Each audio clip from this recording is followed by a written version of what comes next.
सगर, सोदास, खटवांग और राम के चरित्र का वर्णन। श्री प्राशा जी बोले, काश्यप सुता सुमति और विदर्भराज कन्या केशनी ये राजा सगर की दो स्त्रियां थी। उनसे संतानोत्पत्ति के लिए परम समाधि द्वारा आराधना किए जाने पर भगवान और ने यह वर दिया, एक से वंश की वृद्धि करने वाला एक पुत्र तथा दूसरी से 60,000 पुत्र उत्पन्न होंगे।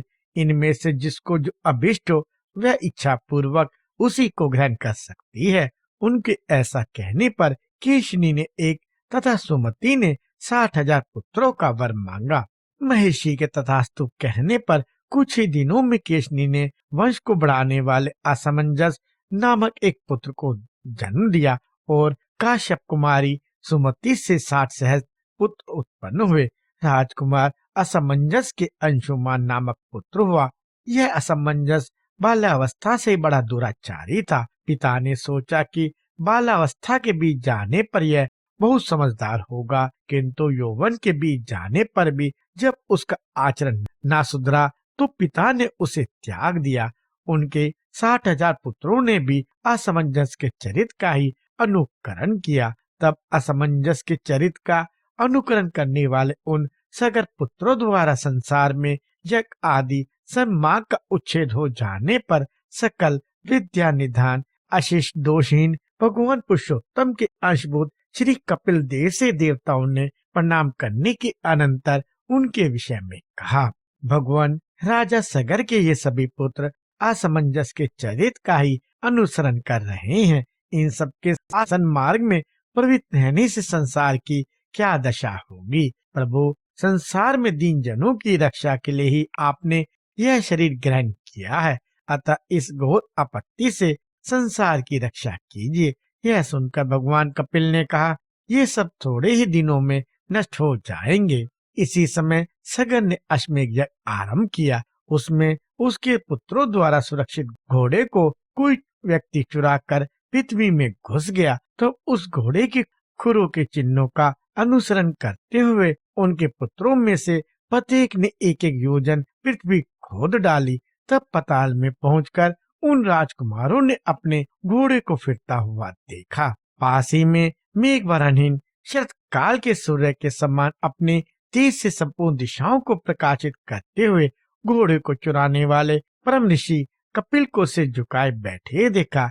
तब तो वे दुरात्मा अपने अस्त्र शस्त्रों को उठाकर, यही हमारा अपकारी है और यज्ञ में विघ्न डालने वाला है, इस घोड़े को चुराने वाले को मारो मारो ऐसा चिल्लाते हुए उनकी ओर दौड़े। तब भगवान कपिल देव के कुछ आंख बदल कर देखते ही वे सब अपने ही शरीर से उत्पन्न हुए अग्नि में जलकर नष्ट हो गए। महाराज सगर को जब मालूम हुआ कि घोड़े का अनुसरण करने वाले उसके समस्त पुत्र महिषी कपिल के तेज से दग्ध हो गए, तो उन्होंने असमंजस के पुत्र अंशुमान को घोड़ा ले आने के लिए नियुक्त किया। वह सगर पुत्रों द्वारा खोदे हुए मार्ग से कपिल जी के पास पहुंचा और भक्ति विनय होकर उनकी स्तुति की। तब भगवान कपिल ने उससे कहा, बेटा जा, इस घोड़े को ले जाकर अपने दादा को दे और तेरी जो इच्छा हो वही वर मांग ले। तेरा पुत्र गंगा जी को स्वर्ग से पृथ्वी पर लाएगा। इस पर अंशुमान ने यही कहा कि मुझे ऐसा वर दीजिए जो ब्रह्मदंड से आहत होकर मरे हुए मेरे स्वर्गीय पितृगण को स्वर्ग की प्राप्ति कराने वाला हो। यह सुनकर भगवान ने कहा, मैं तुझसे पहले ही कह चुका हूँ कि तेरा पुत्र गंगा जी को स्वर्ग से पृथ्वी पर लाएगा। उनके जल से इनकी अस्थियों की भस्म का स्पर्श होते ही यह सब स्वर्ग को चले जाएंगे। भगवान विष्णु के चरण नख से निकले हुए उस जल का ऐसा महात्म्य है कि वह कामना पूर्वक केवल स्नान आदि कार्यों में ही उपयोगी हो, सो नहीं, अपितु बिना कामना के मृतक पुरुष के अस्थि, चर्म, स्नायु अथवा केश आदि का स्पर्श हो जाने से या उसके शरीर का कोई अंग गिरने से भी वह देहधारी को तुरंत स्वर्ग में ले जाता है। भगवान कपिल के ऐसा कहने पर उन्हें प्रणाम कर घोड़े को लेकर अपने पितामह की यज्ञशाला में आया। राजा सगर ने भी घोड़े के मिल जाने पर अपना यज्ञ समाप्त किया और सगर को हुई अपत्य स्नेह से अपना पुत्र माना। उस अंशुमान के दिलीप नामक पुत्र हुआ। और दिलीप के भगीरथ हुआ, जिसने गंगा जी को स्वर्ग से पृथ्वी पर लाकर उनका नाम भगीरथी रख दिया। भगीरथ से सुहोत, सुहोत से श्रुति, श्रुति से नाभाग, नाभाग से अम्बरीश, अम्बरीश से सिंधु द्वीप, सिंधु द्वीप से अयुतायु और अयुतायु से ऋतुपन नामक पुत्र हुआ, जो राजा नल का सहायक और दूत कीड़ा का पारदर्शी था। ऋतुपन का पुत्र सर्वकाम था, उससे सुदास और सुदास का पुत्र सोदास मित्र सह हुआ। एक दिन मृग्या के लिए वन में घूमते घूमते उसने दो व्याघ्र देखे। इन्होंने संपूर्ण वन को मृगहीन कर दिया है। ऐसा समझकर उसने उनमें से एक को बाण से मार डाला। मरते समय वह अति भयंकर रूप क्रूरवंदन राक्षस हो गया तथा दूसरा भी मैं इसका बदला लूंगा, ऐसा कहकर अंतर्ध्यान हो गया। कालांतर में सोदास ने एक यज्ञ किया। यज्ञ समाप्त हो जाने पर जब आचार्य वशिष्ठ बाहर चले गए तब वह राक्षस वशिष्ठ जी का रूप बनाकर बोला, यज्ञ के पूर्ण होने पर मुझे नरमांस युक्त भोजन कराना चाहिए, अतः तुम ऐसा अन्न तैयार कराओ, मैं अभी आता हूँ। ऐसा कहकर वह बाहर चला गया। फिर रसोइये का वेश बनाकर राजा की आज्ञा से उसने मनुष्य का मांस पकाकर उसे निवेदन किया। राजा भी उसे सुवर्ण पात्र में रखकर वशिष्ठ जी के आने की प्रतीक्षा करने लगे और उनके आते ही वह मांस निवेदन कर दिया। वशिष्ठ जी ने सोचा, अहो इस राजा की कुटिलता तो देखो, जो यह जानबूझकर मुझे खाने के लिए मांस देता है, फिर यह जानने के लिए कि यह किसका है। वे ध्यानस्थ हो गए। ध्यान अवस्था में उन्होंने देखा कि वह तो नरमांस है। तब तो क्रोध के कारण शुभचित होकर उन्होंने राजा को यह श्राप दिया, क्योंकि तूने जानबूझकर हमारे जैसे तपस्वियों के लिए अत्यंत आवश्यक यह नरमांस मुझे खाने को दिया है, इसलिए तेरी इसी में लोलुपता होगी, अर्थात तू राक्षस हो जाएगा। तदंतर राजा के यह कहने पर कि भगवान आप ही ने मुझे आज्ञा की थी, वशिष्ठ जी यह कहते हुए क्या मैंने ही ऐसा कहा था, फिर समाधिस्थ हो गए। समाधि द्वारा यथार्थ बात जानकर उन्होंने राजा पर अनुग्रह करते हुए कहा, तू अधिक दिन नरमांस भोजन ना करेगा, केवल 12 वर्ष ही तुझे ऐसा करना होगा। वशिष्ठ जी के ऐसा कहने पर राजा सोदास भी अपनी अंजलि में जल लेकर मुनीश्वर को शाप देने के लिए उदित हुआ, किंतु अपनी पत्नी मदयंती द्वारा ये हमारे कुल गुरु हैं, इन कुल देवरूप आचार्य को श्राप देना उचित नहीं है, ऐसा कहे जाने से शांत हो गया तथा अन्न और मेघ की रक्षा के कारण उस शाप जल को पृथ्वी या आकाश में नहीं फेंका, बल्कि उससे अपने पैरों को ही भिगो लिया। उस क्रोध युक्त जल से उसके पैर झुलसकर कलमाशवन चितकबरे हो गए। तभी से उसका नाम कलमाशपाद हुआ तथा वशिष्ठ जी के शाप के प्रभाव से छठे काल में अर्थात तीसरे दिन के अंतिम भाग में वह राक्षस स्वभाव धारण कर वन में घूमते हुए अनेकों मनुष्यों को खाने लगा। एक दिन उसने एक मुनीश्वर को ऋतु काल के समय अपनी भार्या से संग करते देखा। उस अति भीषण राक्षस रूप को देखकर भय से भागते हुए उन दंपतियों में से उसने ब्राह्मण को पकड़ लिया। तब ब्राह्मणी ने उससे नाना प्रकार से प्रार्थना की और कहा, हे राजन प्रसन्न होइए, आप राक्षस नहीं हैं बल्कि इक्ष्वाकु कुल तिलक महाराज मित्र सह हैं। आप स्त्री संयोग के सुख को जानने वाले हैं।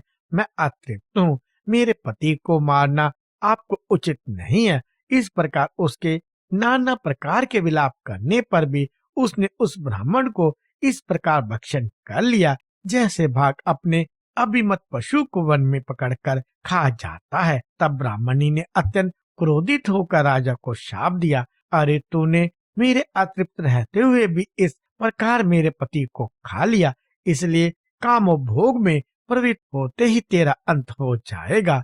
इस प्रकार शाप देकर वह अग्नि में प्रविष्ट हो गई। तदंतर 12 वर्ष के अंत में शाप मुक्त हो जाने पर एक दिन विषय कामना में प्रवृत्त होने पर रानी मदयंती ने उस ब्राह्मणी के शाप का स्मरण करा दिया। तभी से राजा ने स्त्री संभोग त्याग दिया। पीछे पुत्रहीन राजा के प्रार्थना करने पर वशिष्ठ जी ने मदयंती के गर्भाधान किया। जब उस गर्भ से 7 वर्ष व्यतीत होने पर भी जन्म ना लिया तो देवी मदयंती ने उस पर पत्थर से प्रहार किया। इससे उसी समय पुत्र उत्पन्न हुआ और उसका नाम अश्मक हुआ। अश्मक के मूलक नामक पुत्र हुआ। जब परशुराम जी द्वारा यह पृथ्वी तल क्षत्रियहीन किया जा रहा था, उस समय उस मूलक की रक्षा वस्त्रहीना स्त्रियों ने घेर कर की थी। इससे उसे नारी कवच भी कहते हैं। मूलक के दशरथ, दशरथ के इलीविल, इलीविल के विशेषह और विशेषह के खटवांग नामक पुत्र हुआ, जिसने देवासुर संग्राम में देवताओं के प्रार्थना करने पर दैत्यों का वध किया था। इसी प्रकार स्वर्ग में देवताओं का प्रयोग करने से उनके द्वारा वर मांगने के लिए प्रेरित किए जाने पर उसने कहा, यदि मुझे वर ग्रहण करना ही पड़ेगा तो आप लोग मेरी आयु बताइए। तब देवताओं के यह कहने पर कि तुम्हारी आयु केवल एक मुहूर्त और रही है, वह देवताओं के दिए हुए एक अनवरुद्ध गति विमान पर बैठकर बड़ी शीघ्रता से मिथ्यालोक में आया और कहने लगा, यदि मुझे ब्राह्मणों की अपेक्षा कभी अपना आत्म भी प्रियतर नहीं हुआ, यदि मैंने कभी स्वधर्म का उल्लंघन नहीं किया और संपूर्ण देव, मनुष्य, पशु, पक्षी और वृक्ष आदि में श्री अच्युत के अतिरिक्त मेरी अन्य दृष्टि नहीं हुई, तो मैं निर्विघ्नता पूर्वक उस मुनि जनवंदित प्रभु को प्राप्त हूँ। ऐसा कहते हुए राजा खटवांग ने संपूर्ण देवताओं के गुरु, अकथनीय स्वरूप, सत्तामार शरीर परमात्मा भगवान वासुदेव में अपना चित्त लगा दिया और उन्हीं में लीन हो गए। इस विषय में भी पूर्व काल में सप्तऋषियों द्वारा कहा हुआ श्लोक सुना जाता है। उसमें कहा है, खटवांग के समान पृथ्वी तल में अन्य कोई राजा नहीं होगा, जिसने एक मूर्त मात्र जीवन के रहते ही स्वर्ग लोक से भूमंडल में आकर अपनी बुद्धि द्वारा तीनों लोकों को सत्य स्वरूप भगवान वासुदेव में देखा। खटवांग से दीर्घभायु नामक पुत्र हुआ। दीर्घबाहु से रघु, रघु से अज और अज से दशरथ ने जन्म लिया। दशरथ के भगवान कमलाप जगत की स्थिति के लिए अपने वंश से राम, लक्ष्मण, भरत और शत्रुघ्न इन 4 रूपों में पुत्र भाव को प्राप्त हुए। राम जी ने बाल्यावस्था में ही विश्वामित्र जी की यज्ञ रक्षा के लिए जाते हुए मार्ग में ही टाटका राक्षसी को मारा। फिर यज्ञशाला में पहुंचकर मरीच को बाण रूपी वायु से आहत कर समुद्र में फेंक दिया और सुभाव आदि राक्षसों को नष्ट कर डाला। उन्होंने अपने दर्शन मात्र से अहिला को निष्पाप किया। जनक जी के राजभवन में बिना शर्म ही महादेव जी का धनुष तोड़ा और पुरुषार्थ से ही प्राप्त होने वाली अयोनिजा जनक नंदिनी श्री सीता जी को पत्नी रूप से प्राप्त किया और तदंतर संपूर्ण शत्रु को नष्ट करने वाले समस्त है कुल के लिए अग्निसुर परशुराम के बल वीर्य का गर्व नष्ट किया। फिर पिता के वचन से राज लक्ष्मी को कुछ भी ना गिनकर भाई लक्ष्मण और धर्म पत्नी सीता के सहित वन में चले गए। वहां विराग, खर, दूषण आदि राक्षस तथा कबंध और वाली का वध किया और समुद्र पर पुल बांधकर संपूर्ण राक्षस कुल का विध्वंस किया तथा रावण द्वारा हरी हुई और उसके वध से कलंकहीना होने पर भी अग्नि प्रवेश से शुद्ध हुई समस्त देवगणों से प्रशंसित स्वभाव वाली अपनी भार्या जनक राजकन्या सीता को अयोध्या में ले आए। हे मैत्र, उस समय उनके राजाभिषेक जैसा मंगल हुआ उसका तो 100 वर्ष में भी वर्णन नहीं किया जा सकता। तथापि संक्षेप से सुनो। दशरथ नंदन श्री रामचंद्र जी प्रसन्न वदन लक्ष्मण, भरत, शत्रुघ्न, विभीषण, सुग्रीव, अंगद, जामवान और हनुमान आदि से छत्र, चामर आदि द्वारा सेवित हो ब्रह्मा, इंद्र, अग्नि, यम, निऋत्ति, वरुण, वायु, कुबेर और ईशान आदि संपूर्ण देवगण वशिष्ठ, वामदेव, वाल्मीकि, मार्कंडेय, विश्वामित्र, भरद्वाज और अगस्त आदि मुनिजन तथा ऋक, यजु, साम और अर्थवेदों से स्तुति किए जाते हुए तथा नृत्य, गीत, वाद्य आदि संपूर्ण मंगल सामग्रियों सहित वीणा, वेणु, मृदंग, भेरी, पटा, शंख, काहल और गोमुख आदि बीजों के घोष के साथ समस्त राजाओं के मध्य में संपूर्ण लोकों की रक्षा के लिए विधि पूर्वक अभिषिक्त हुए। इस प्रकार दशरथ कुमार, कौशलाधिपति, रघुकुल तिलक, जानकी वल्लभ तीनों भ्राताओं के प्रिय श्री रामचंद्र ने सिंहासन रूढ़ होकर 11,000 वर्ष राज्य शासन किया। भरत जी ने भी गंधर्व लोक को जीतने के लिए जाकर युद्ध में 3 करोड़ गंधर्वों का वध किया और शत्रुघ्न ने भी अतुलित बलशाली महापराक्रमशाली मधुपुत्र लवन राक्षस का संहार किया और मथुरा नामक नगर की स्थापना करी। इस प्रकार अपने अतिशय बल पराक्रम से महान दुष्टों को नष्ट करने वाले भगवान श्री राम, लक्ष्मण, भरत और शत्रुघ्न संपूर्ण जगत की यथोचित व्यवस्था करने के अनंतर फिर स्वर्गलोक को पधारे। उनके साथ ही जो अयोध्या निवासी उन भगवंतन स्वरूपों के अतिशय अनुरागी थे, उन्होंने भी तन्मय होने के कारण सालोक्य मुक्ति प्राप्त की। दुष्ट दलन भगवान राम के कुश और लव नामक 2 पुत्र हुए। इसी प्रकार लक्ष्मण जी के अंगद और चंद्रकेतु, भरत जी के तक्ष और पुष्कल तथा शत्रुघ्न जी के सुभाव और सुसेन नामक पुत्र हुए।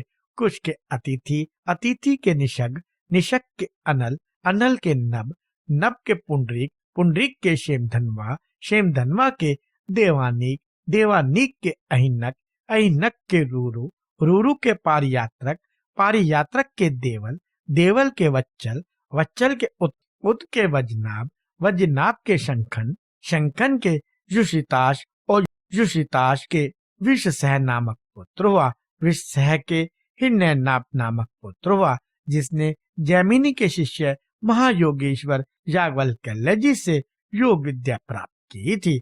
हिरण्यनाभ का पुत्र पुष्य था, उसका ध्रुवसंधि, ध्रुवसंधि का सुदर्शन, सुदर्शन का अग्निवर्ण, अग्निवर्ण का शीघ्रक तथा शीघ्रक का पुत्र मरु हुआ, जो इस समय भी योगाभ्यास में तत्पर हुआ कलापग्राम में स्थित है। आगामी युग में यह सूर्यवंशी क्षत्रियों का प्रवर्तक होगा। मरु का पुत्र प्रसुश्रुत, प्रसुश्रुत का सुसंधि, सुसंधि का अमर्ष, अमर्ष का सहस्वान, सहस्वान का विषभव और विषभव का पुत्र वृद्धवल हुआ, जिसको भारत युद्ध में अर्जुन के पुत्र अभिमन्यु ने मारा था। इस प्रकार मैंने ये इक्ष्वाकु कुल के प्रधान प्रधान राजाओं का वर्णन किया। इनका चरित्र सुनने से मनुष्य सकल पापों से मुक्त हो जाता है।